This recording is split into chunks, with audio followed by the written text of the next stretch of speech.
I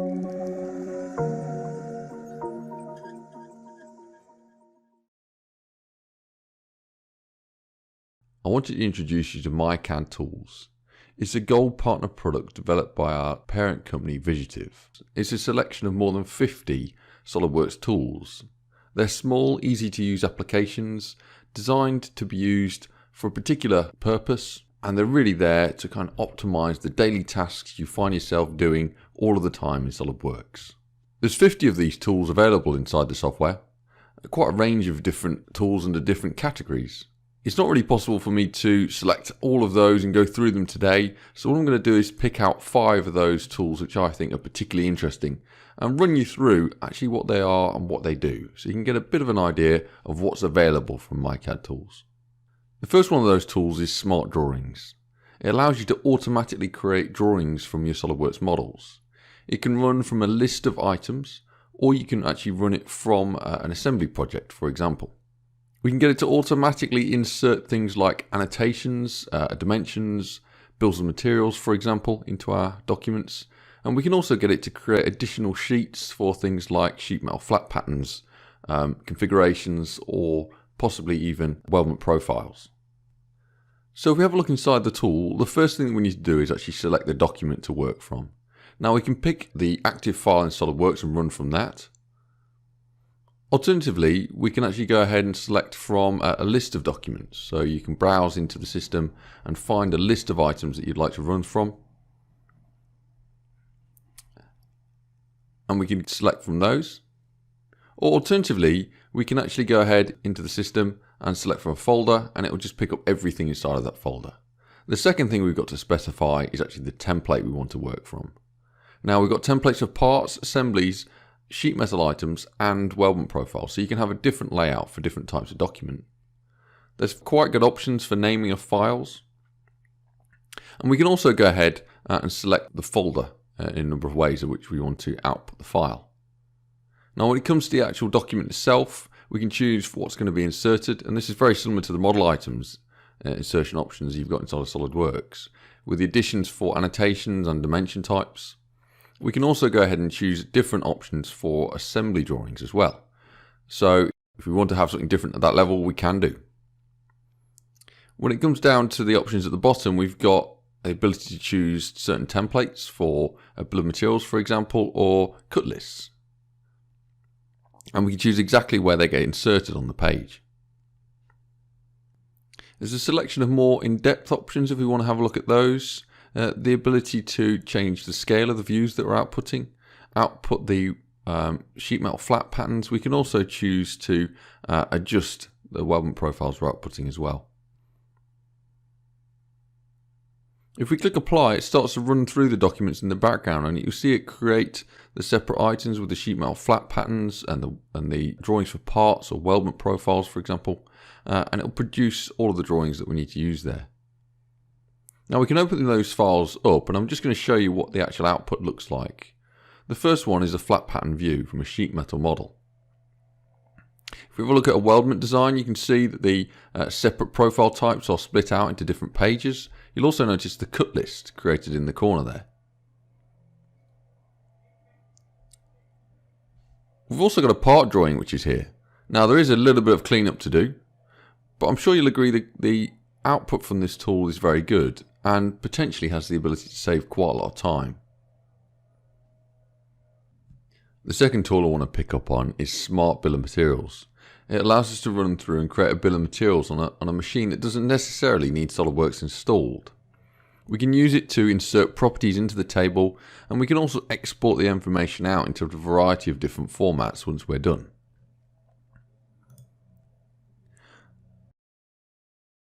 This is a machine that hasn't got SOLIDWORKS installed on it, and we can actually run the selection from here, and that's what we want to do in this case. Now you'll notice that we can adjust the properties for columns, much like inside of SOLIDWORKS. We can pick up on custom properties and adjust what's actually showing in the columns. We can also go ahead and put in more complex columns, like the ability to calculate price from a number of other custom properties. We can create separate tabs for the different types of document that we might have inside this file, and it will create those automatically for us when we insert the bill of materials. Now the first tab you'll see is everything. It's a bit like having an indented bill of materials with items split out. We've then got a separate tab for bought in parts, possibly, which have been picked up in this case from a custom property. We've got separate sheets then for assembly and weldment designs, and also drawings if you have any. In terms of the options here, we've got some quite good options to be able to set filters for what items appear on what page. So we can pick out the documents that we need to appear on the right tabs. And we can then also export the files out to a variety of formats. Now in this case I'm going to export to Excel. It produces the separate tabs for us that we had in our original document, and you'll notice we can flip between those to be able to have a look at that same data. And this can then be saved out. In terms of the options that we've got available in this tool, there's some quite useful options to adjust the export options in here. We can also go ahead and set colours for the different document types that we have in this file. If we apply that, you'll notice that the output is very good. And it's something you don't actually get in SolidWorks. It's instantly really readable, and we can tell exactly what different documents are. So potentially another useful tool for a machine which doesn't necessarily have SolidWorks but needs to access the lists of components within an assembly. The next tool I'd like to pick up on is integration. It allows us to create custom tasks that we can run on a selection of documents, and these are very similar to creating a basic macro. They allow you to run across on a batch of files, and we can use it to standardize our documents inside of SolidWorks. The tool is very customizable, and there's a selection of different conditions and operations that we can then run on our files. Now, if I have a look at this file that I've got open, it's a drawing document. It's on an old sheet format. I'd like to go ahead and update this to something a little bit more modern. So I'm going to create a job inside of this tool to remove those items. The first thing to do is to actually add the folder structure, inside of which then we can add conditions to find the right files and operations that we can then run on those documents. Now in terms of the conditions, these are very similar to simple programming. It's if statements. In this case I want to pick up if a document is a drawing. We can then also pick up if the document is of an older format, for example, perhaps one that was created in an earlier version of SolidWorks. I'm going to look for files that were created in SolidWorks 2017.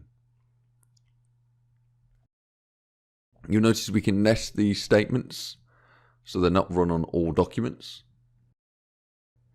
Then we can go through and grab a condition. Now in this case we want to replace the sheet format.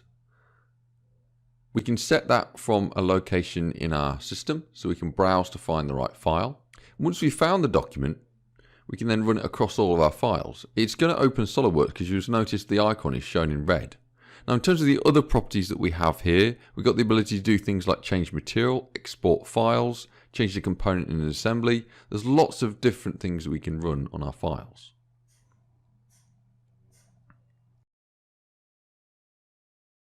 If we close down the documents we have open and choose to run that, it will then run through a selection of documents.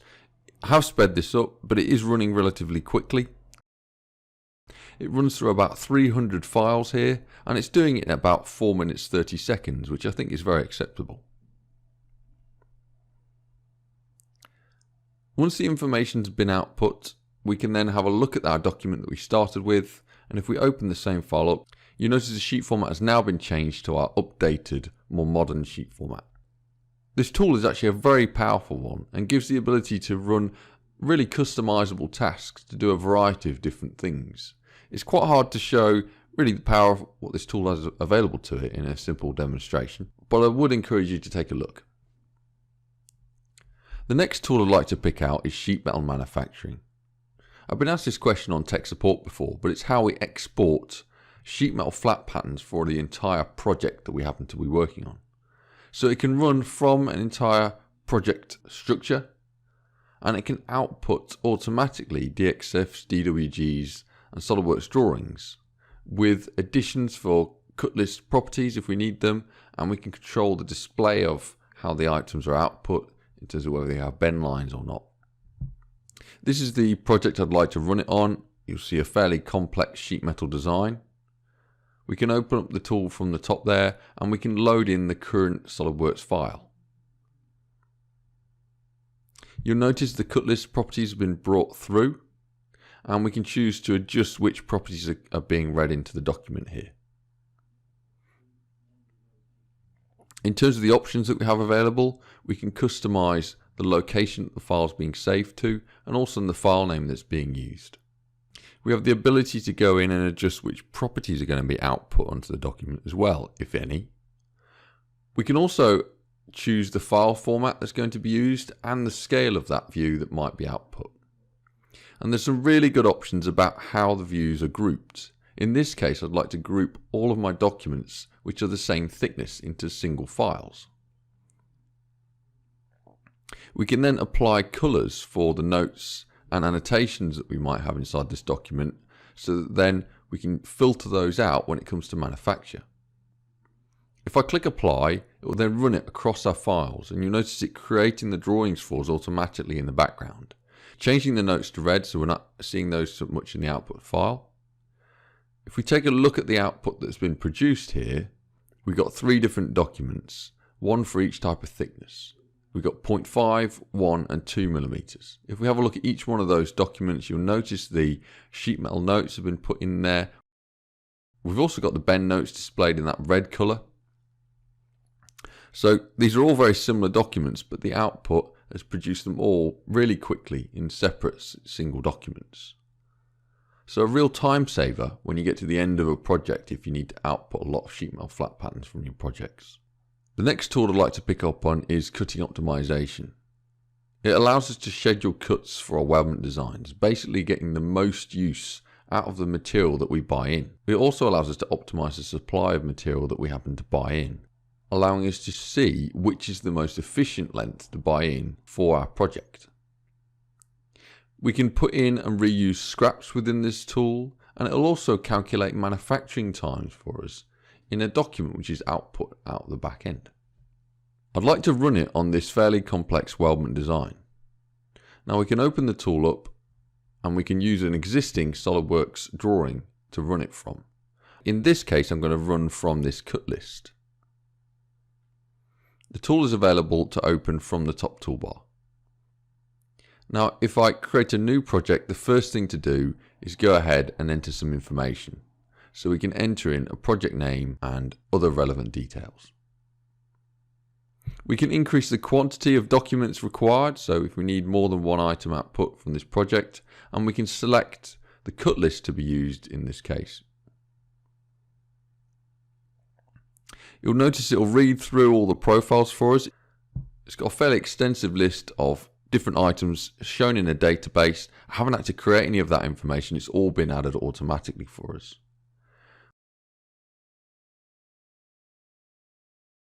Once the information is read through, we can then change the colour of the cut list items that we've got shown. So if we wanted certain items to be shown in a certain colour, that's reasonably easy to do. We could say that a certain colour needs to be blue, for example, and we can set that. We can also go ahead and change the profile orientation if a profile needs to be a certain way round for manufacture, for example. We can go ahead and choose the profile type and then rotate it to get it to the right angle. If we require additional lengths inside of our cut list that aren't actually in our project, we can go ahead and select those. We can add in the length of item that's to be used, and also the quantity of items can be increased. So in a case where we don't necessarily have that in our project in SOLIDWORKS, it can easily be added. Now the next thing to do is to actually have a look at the profiles we're going to buy in. And I'm going to do this per profile type. We can analyze for lengths to buy in between 4 and 6 meters. If we click the analysis button in the corner, it's going to look between increments of 100 millimeters.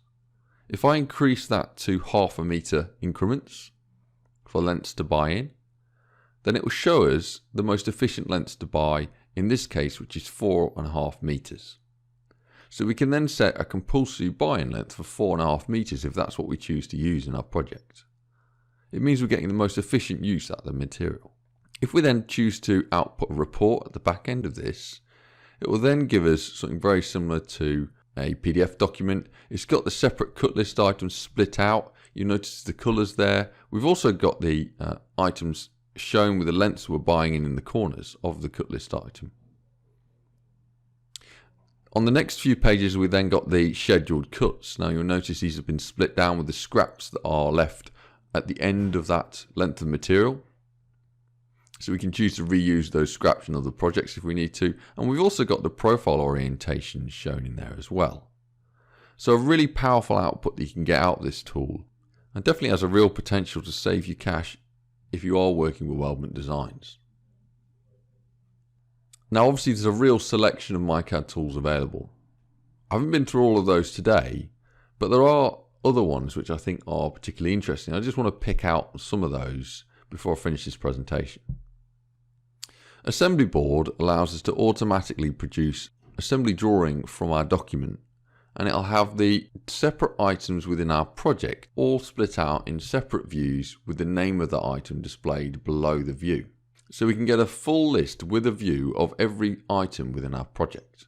Clone components means we can continue working in SolidWorks and clone items rather than having to go back to Windows Explorer.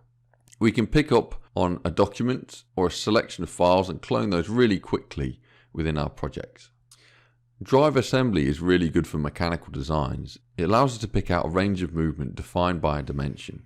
And based upon that range, we can then pick out the envelopes for movement and also calculate trajectory points from that information. Select Material allows us to filter down the material databases while working in SolidWorks. We can find a material that fits our needs for a specific job. Once we've found the right material, we can then customize hatching and scale, and we can also input custom properties all really quickly within the document. A clean project is particularly useful if we're working in a project folder structure and we need to get rid of some of those older files that perhaps we're not using anymore. Perhaps those items we've built up through the concept phases of our development. It will go through and it will pick out any documents which aren't currently being referenced by our assembly, and we can have the option to remove those from our project. So obviously there's a real selection of myCAD tools available. They come as a single package, and like I said earlier on, it's a partner product for SolidWorks.